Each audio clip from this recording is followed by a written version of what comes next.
ప్రభునందు ప్రియమైన దేవుని సంగమా, ప్రియా దేవుని బిడ్డలారా, బాగున్నారా? మేల్కొండి. ప్రభు అయిన యేసుక్రీస్తు నామములో మీ అందరికీ వందనాలు చెల్లిస్తున్నాను. యూట్యూబ్ పరిచయలో మీరు పాల్గొని దేవుని మాటలు విని ఆత్మీయ మేలు దీవెనలు పొందాలని ప్రభు పేరట ప్రభు నామములో నేను మీకు తెలియజేస్తున్నా. పిల్లరా, ఈ 2026 సంవత్సరంలో మనల్ని మనము దేవునికి అర్పించుకొని, మనల్ని మనము దేవునికి సమర్పణ చేసుకొని, దేవుని చిత్తానుసారమైన జీవితంలో మనము జీవించువారముగా మనం ఉండాలని పరిశుద్ధాత్మ దేవుడు కోరుకుంటున్నాడు. పరిశుద్ధాత్మ దేవుడు ఇష్టపడుతున్నాడు. కాబట్టి మనం ఎప్పుడు కూడా దేవునికి, దేవుని చిత్తానికి లోబడి మనం జీవించినట్లయితే మన జీవితాలను దేవుడు ధన్యకరముగా మార్చివేస్తాడు. అది ఎప్పుడంటే మన కనులతో నిబంధన చేసుకోవాలి.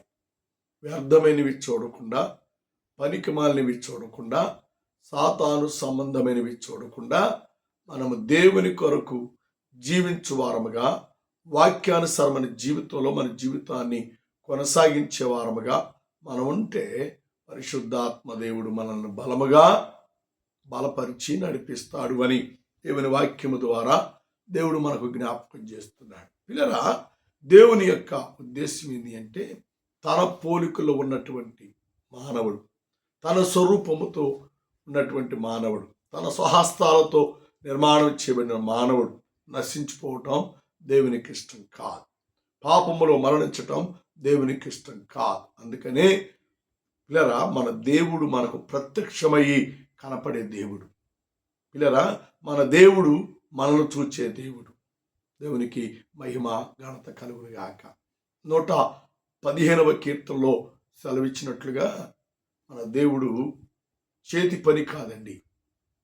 అవి కండ్లుండి చూడలేవు, నోరుండి మాట్లాడలేవు, పాదములుండి నడవలేవు, చేతులుండి ముట్టవు. కానీ మన దేవుడు సర్వశక్తి కలిగిన దేవుడు. మన దేవుడు భూమి ఆకాశములను సమస్తమును సృష్టించిన సృష్టికర్త. అంత బలమైన దేవుడు. తన ఉద్దేశం ఏంటి అంటే, నా పోలికలో ఉన్న మానవుడు, నా పోలికలో ఉన్నటువంటి నా ప్రజలు నా నుండి దూరం కాకూడదు, నా నుండి వేరు కాకూడదు. అందరూ నా యొక్క మహిమను కలిగి, నా ప్రత్యక్షను చూచుకుంటూ, నేను వారిని చూచుకుంటూ ఆత్మీయతలో దైవికమైనటువంటి స్థితిలో మనం ఉండాలని పరిశుద్ధాత్మ దేవుడు కోరుకున్నాడు. కాబట్టే ఆది అయినటువంటి తల్లిదండ్రులైన ఆదాము అవ్వలను దేవుడు ఏదెను నుండి బయటికి పంపించినప్పుడు చాలా మనస్తాపం చెందాడు. కారణం ఏంటి అంటే, సాతానుడు కుయుక్తి కలిగిన వాడండి. సాతాను ఎలాగైనను ఆయన సృష్టిని పాడు చేయాలని ఆలోచించేవాడు సాతానుడు. అది కాండము 2-3 అధ్యాయాలు మనం చూసినట్లయితే, సర్పరూపములో ఏదెను వనంలో ప్రవేశించి అవ్వను, ఆది తల్లైనటువంటి అవ్వను మాటల్లో పెట్టి, దేవుడు మీకేం చెప్పాడు, ఎలా జీవించమని చెప్పాడు, ఏమి తినమని చెప్పాడు అని సాతానుడు అవ్వమ్మ దగ్గర అంత ఇన్ఫర్మేషన్ తీసుకుని ఒక చక్కని అద్భుతాన్ని అల్లాడు. పిల్లరా, ఇదిగో అన్ని తినమన్నాడు, కానీ ఈ చెట్టు ఫలం మాత్రం తినవద్దన్నాడు. వెంటనే సాతానుడు దేవుని సృష్టి అయినటువంటి మొదటి సృష్టి అయినటువంటి ఆదాము అవ్వలను మోసగించడానికి, దేవునికిని వారికి ఉన్నటువంటి ఆత్మీయ సంబంధాన్ని పాడు చేయటానికి సాతానుడు చక్కగా మాట్లాడుతున్నాడు. అవ్వమ్మ చూడు, అది కనులకు అందముగా కనబడుతుంది, కనులకు అందం. అందుకని మహాజ్ఞాని సొలొమోను అంటాడు, అందము మోసకరము, సౌందర్యము వ్యర్థము. పిల్లరా, చూడు అవ్వమ్మ, ఈ పండు ఎంత అందంగా ఉందో, నీ కనులకు ఎంత అందంగా కనబడుతుంది. ఇంత అందంగా కనపడుతుంది అంటే అది తింటే ఎంత మధురంగా ఉంటుందో.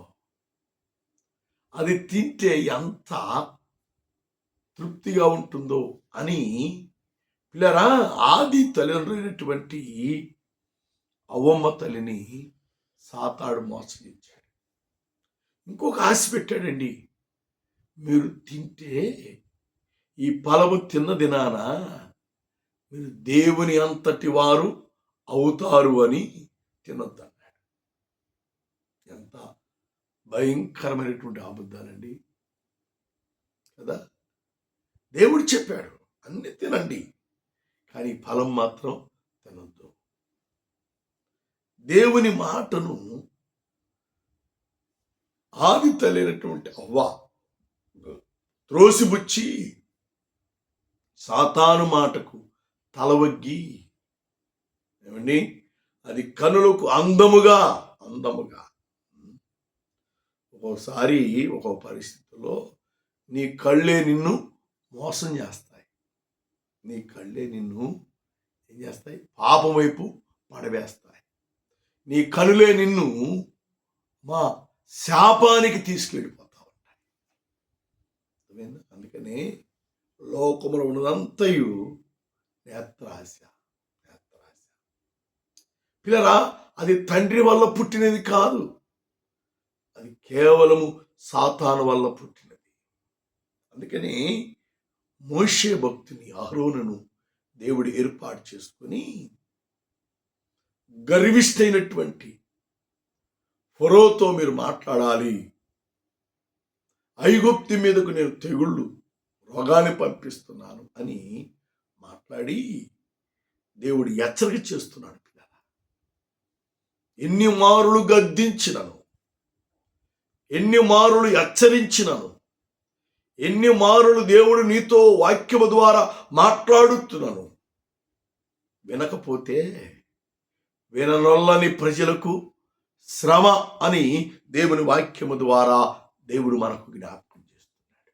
కాబట్టి పిల్లరా, దేవుని వాక్యము ఫరోతో మోషే ద్వారా దేవుడు మాట్లాడిస్తున్నాడు. నిన్న దేవుని వాక్యం జ్ఞాపకం చేసుకున్నాను. మోషే కనుల ఎదుట నీవు ధూళిని పట్టుకొని, దుమ్మును పట్టుకొని పైకిసురు, దేశమంతా కురుపులు దురదలు వచ్చేస్తాయి. పశువులేంది, పక్షులేంది, మనుషులేంది, అంతా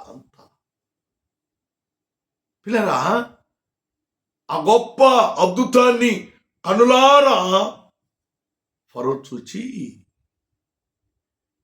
భయాభ్రాంతుడయ్యాడు. కానీ మరలా ఏమైంది తెలుసా? హృదయము కాఠిన్యపరుచుకున్నాడు. చాలా మంది నిజమే అనే మనసులోకి వచ్చింది, కానీ ప్రజలు ఏమనుకుంటారో, ఇంటి ముందు వారు ఏమనుకుంటారో, ఇంటి ప్రక్క వారు ఏమనుకుంటారో, తోటి ప్రజలు ఏమనుకుంటారు అని మరలా హృదయాన్ని కాఠిన్యపరుచుకుంటారు. అది నీకు భయంకర నష్టాన్ని కలిగిస్తుంది. అది నీ జీవితానికి, ఎముకలకు అది కుళ్ళుగా మారుతుంది.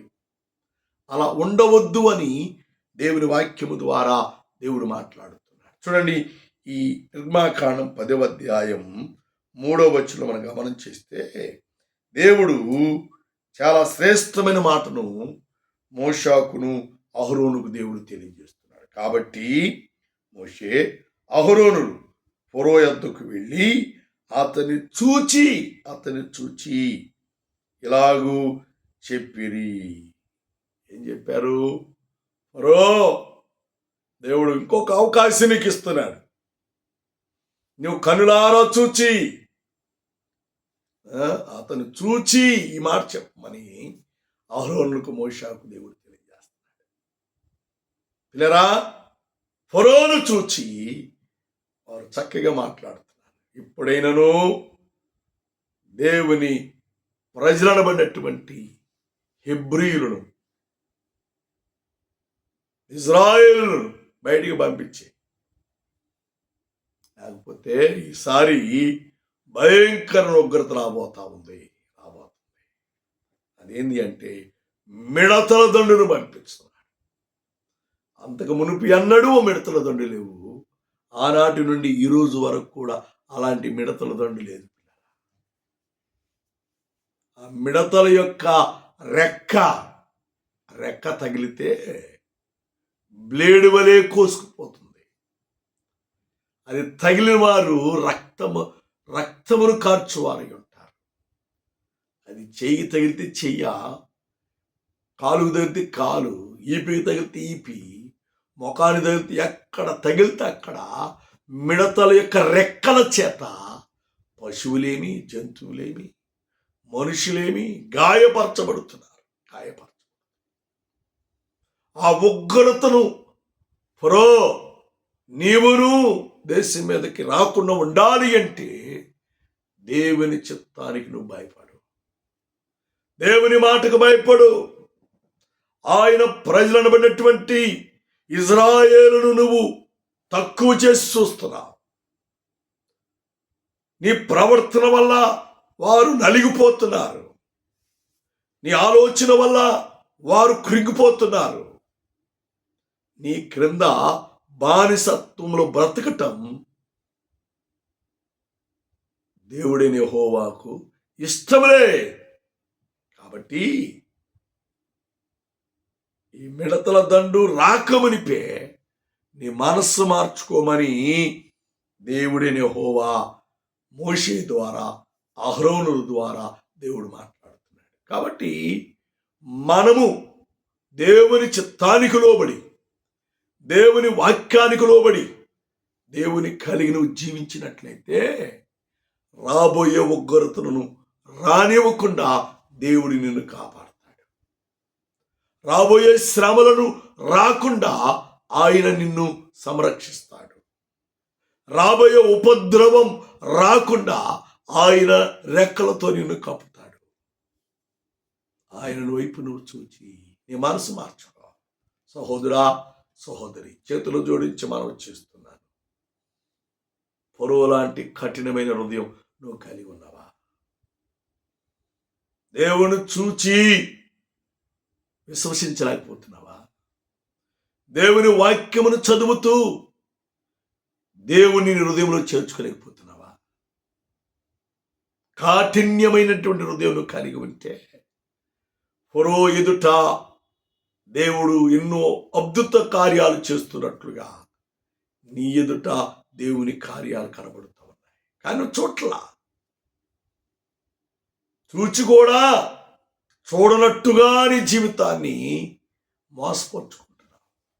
అలా ఉండవద్దు అని దేవుని వాక్యము ద్వారా దేవుడు మనకు జ్ఞాపకం చేస్తున్నాడు. కాబట్టి ప్రభునందు మనల్ని మనం దేవునికి అర్పించుకున్నాం. మనల్ని మనము దేవునికి సమర్పణ చేసుకున్నాం.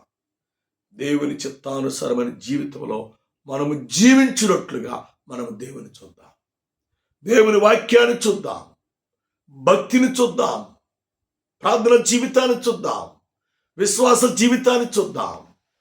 దేవుని యొక్క నామములో మనము మార్చబడి దేవుని చిత్తానుసారముగా నువ్వు జీవించాలని దేవుడు ప్రేరేపించి దేవుని దాసుల ద్వారా, అనగా అహరోను లాంటి వ్యక్తుల ద్వారా, మోషే లాంటి వ్యక్తుల ద్వారా దేవుడు తన సువార్తని దగ్గర తీసుకొస్తున్నాడు. దేవుని మాటలు నీ వద్దకు వస్తా ఉన్నాయి. దేవుని వాక్యము నీ వద్దకు వస్తా ఉంది. సత్య సువార్తకు నువ్వు లోబడి ఆయన నువ్వు చూచినట్లయితే అమ్మా, దేవుని కోపము నీ మీదకు రాకుండా దేవుడు తీసివేస్తాడు అని దేవుని వాక్యము ద్వారా దేవుడు మనకు జ్ఞాపకం చేస్తున్నాడు. దేవుని నామానికి మహిమ ఘనత కలుగును గాక. కాబట్టి పిల్లరా, ఫరో దేవుడు మమ్మల్ని పంపించాడు. మేము నిన్ను చూచి మాట్లాడుతున్నాం. హృదయాన్ని కాఠిన్యపరుచుకోబాకు. మమ్మల్ని చూచి ముఖమాటు తిప్పుకోబాకు. మమ్మల్ని చూచి కళ్ళు మూసుకోబాకు. మాకెళ్ళ చూడు, మేము నిన్ను కూడా చూస్తున్నాం. దేవునికి లోబడు, దేవుని మాటకు లోబడు, దేవుని చిత్తానికి లోబడు. దేవుని ఉద్దేశ ప్రకారం నువ్వు జీవించాలని దేవుడు మమ్మల్ని పంపించాడు.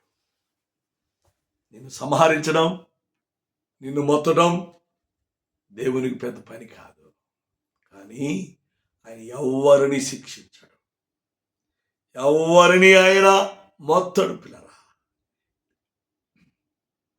ఎందుకంటే ఆయన ప్రేమ కలిగిన దేవుడు, ఆయన కృప కనికరము కలిగిన దేవుడు. ఆయన ఎంత ఘోర పాపినైనా క్షమించగలిగిన దేవుడు. ఇజ్రాయేలు పట్ల, ప్రజల పట్ల నువ్వెంత కఠిన వైఖరి కలిగి ఉన్నా దేవుడు నీ పట్ల ప్రేమించి ఇన్ని అద్భుత కార్యాలు చేయిస్తున్నాడు, మహాద్భుత కార్యాలు చేయిస్తున్నాడు, సూచక్రియలు జరిపిస్తామన్నాడు. ఈ రోజున మేము నిన్ను చూచి మాట్లాడుతున్నాం. ఇదిగో ఇప్పుడు దేవుని మాట వినకపోతే మిడతలు చేస్తున్నాయి, మిడతల దండు. మున్నుపు అన్నడు లేవు, తర్వాత ఇప్పటికీ ఆ మిడతల దండు దేవుడు పంపలేదు. ఎందుకు తెలుసా? ఇది కృపాకాలం. ఈ కృపాకాలంలో నీ కనులు అటు ఇటు తిప్పబాకు, వ్యర్థమైనవి చూడబాకు, పనికిమాలినవి చూడబాకు. నీ కొరకు లోకములో నరావతారిగా జన్మించినటువంటి ఆ యేసు క్రీస్తు వారి వైపు చూడు. దేవుని నామానికి మహిమ ఘనత కలుగునుగాక. అమ్మా, లోకములో యేసు క్రీస్తు వారు పుట్టగానే జ్ఞానులు ఒక నక్షత్రమును చూచారు. నక్షత్రమును చూచి ఆశ్చర్యపడ్డారు, భ్రాంతి నొందారట వాళ్ళు. ఇంత గొప్ప నక్షత్రము, ప్రకాశమాన నక్షత్రము కనబడుతుంది అంటే ప్రపంచానికి రాజు పుట్టాడు.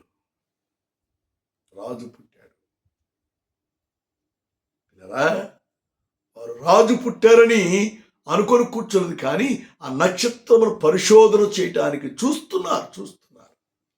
దానిని చూస్తూ వారు ప్రయాణం కొనసాగించారు. దాన్ని చూస్తూ తన ప్రయాణాన్ని కొనసాగించారు కాబట్టి ఆ నక్షత్రము వారికి దారి చూయించిందండి, మార్గమును చూయించింది.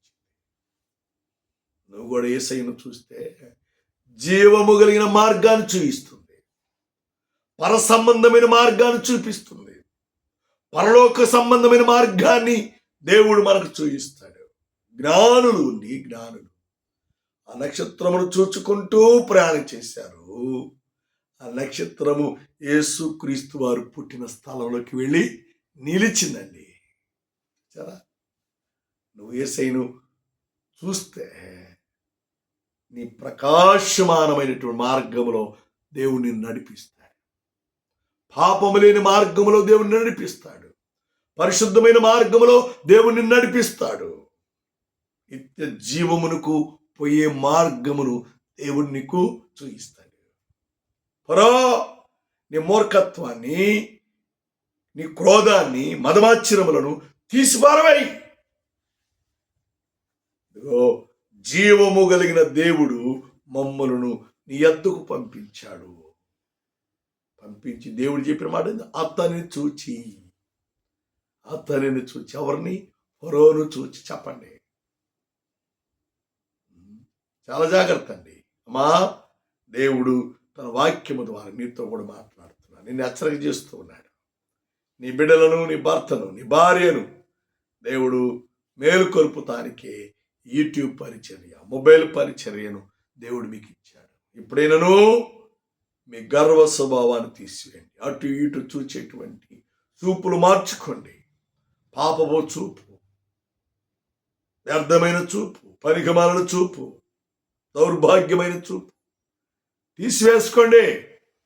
నీ కొరకు, నీ అపరాధముల కొరకు 3 మ్రేకుల మధ్య వేలాడుతున్నటువంటి యేసు క్రీస్తు వారిని చూచి మీ జీవితాన్ని మార్చుకుంటే ఆయన రాజ్యానికి, పరలోక రాజ్యానికి వారసులవుతారు అని ప్రభు పేరట, ప్రభు నామములో మనవి చేస్తున్నాను. దేవుడి మాటను, దేవుడి వాక్యాన్ని మన కొరకు దీవించి ఆదరించి ఆశీర్వదించునుగాక. ఆమేన్. ప్రార్థన చేద్దాం. కృపామయుడా, ప్రేమికుడు మా తండ్రి, ఈ శ్రేష్టమైన అమూల్యమైన నామమునికై నీకు వందనాలు, స్తోత్రాలు. నీ వాక్యము ద్వారా, నీ మాటల ద్వారా మీరు మాతో మాట్లాడారు. అందుకే నీకు వందనాలు. ఇతమైన వాక్యాన్ని నీరు కట్టండి, ఫలింపదయచేయండి. వాక్యానుసారముగా జీవించినట్లుగా, వాక్యానుసారముగా నడుచున్నట్లుగా మా హృదయాలను, మా మనస్సులు ప్రభువ నీతోటి త్రిప్పుకొని మమ్మల్ని బలపరచమని, వాడుకోమని, దీవించమని, ఆశీర్వదించమని యేసును అడుగుచున్నాము తండ్రి. ఆమేన్, ఆమేన్, ఆమేన్.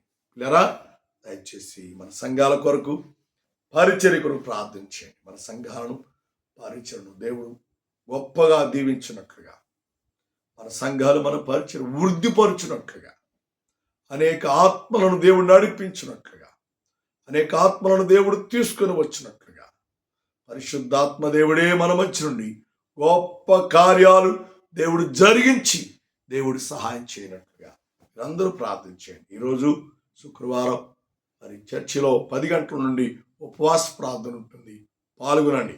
దయ్యముల చేత బాధపడుతున్నారా? పేడి పిశాచ కార్యముల చేత బాధపడుతున్నారా? శరీరంలో బలహీనతల చేత, వ్యాధుల చేత మీరు బాధపడుతున్నారా? రండి, కలిసి యేసయ్య పాదాల దగ్గర ప్రార్థన చేద్దాం. గొప్ప అద్భుతాలు మీరు పొందుకొని ఆశీర్వదించబడాలని, దీవించబడాలని, నిత్యరాజ్యానికి వారసులు కావాలని ప్రభు పేరట, ప్రభు నామములో మనవి చేస్తున్నాను. తండ్రి దయ, కుమారుని ప్రేమ, పరిశుద్ధాత్మ సహవాస సంబంధము ప్రార్థించిన ప్రతి అంశమునకును, కూడిన మనందరికీ దేవాన్ని మరుపుడు ప్రతి ఆత్మకును, సల పరిశుద్ధులకును, యూట్యూబ్ కుటుంబ సభ్యులకును, మొబైల్ పరిచయలో పాల్గొన్న ప్రతి బిడ్డకును, వాక్యమేని అనేకులకు పాల్గొడి చేస్తున్నటువంటి అనేక మంది బిడ్డలకును ఆయన రాకడ వరకు తోడి నడిపించి, దీవించి, సంరక్షించి, కాపాడి ఆశీర్వదించునుగాక. ఆమేన్, ఆమేన్, ఆమేన్. అందరికీ వందనాలు.